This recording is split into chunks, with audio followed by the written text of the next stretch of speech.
I'm Ryan Cantor. In this video, I'm going to give you 4 sleepers for your March Madness brackets, 1 from each region. Before we dive into that, 2 things. First of all, we've already got over 100 subscribers. Really appreciate everyone who's done that. If you could, go down below, click subscribe. You need 1,000 to monetize your channel based on YouTube's rules, so we really appreciate you doing that. Second, before we even get into teams, just one kind of comment on strategy. If you're in a smaller pool with 5, 10, 15 buddies, you can be a little bit more conservative. So, if I'm giving you an upset pick, doesn't necessarily mean you should take them to win 3 games.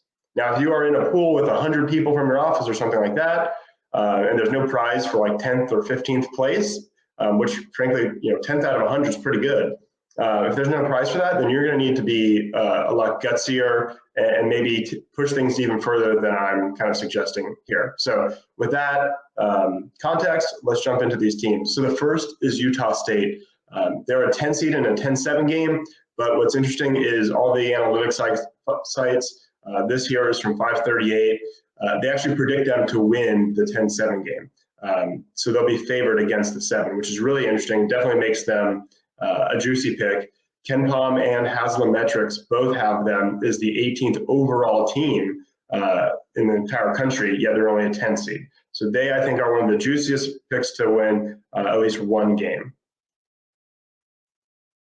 Next is Kentucky. So we're kind of going from small brand to one of the 2 or 3 biggest brands in college basketball. But I think Kentucky is an interesting pick for a couple of reasons. They're 28th in KenPom, and they've got a better than 2/3 chance to beat Providence in this first game. So I think that's a pretty reasonable safe pick that most people will make. But what's interesting is that K-State is a 3 seed, isn't the strongest 3 seed in the world. They're ranked 24th in KenPom, where Kentucky is just barely behind them at 28th. So that game is pretty much a toss-up. So depending, again, on your pool size, you can get bold here. Pick them to win 1 game, I think, would definitely be my recommendation. Maybe 2 games, and then the third is Marquette. Marquette's good, but as a 2 seed, they're only the 12th ranked team according to KenPom. So they have a potential to make a run to the Elite 8. I don't think they'll necessarily get past Purdue and get into the Final 4, but a juicy pick here, big brand with a lot of talent, could come through for you. Of course, you've got to have a 12-5 upset. Most people like to do that. And if I'm picking one of those, I'm picking Drake.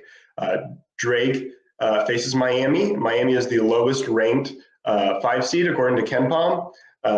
And of the 5-12s, KenPom gives Drake the biggest chance for an upset. Same with 538, as shown here. Miami also had some injuries. Norchad Omier got hurt in the game against Duke. They really faded after that. Unclear if he'll play, but that's another thing that's not even factored into these metrics that could really help Drake. And then Drake is 13-1 in their last 14 games. They're ranked 18th in Haslametrics momentum ranking. So I think that's another really juicy pick for you. Drake is a 12-5 or 5-12 upset.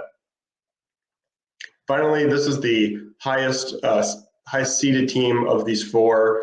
Coming from the West region is Gonzaga. They are the highest rated 3 seed according to KenPom. They're the number 2 overall team in the country according to Haslametrics. They're the number 1 team according to Positive Momentum by Haslametrics.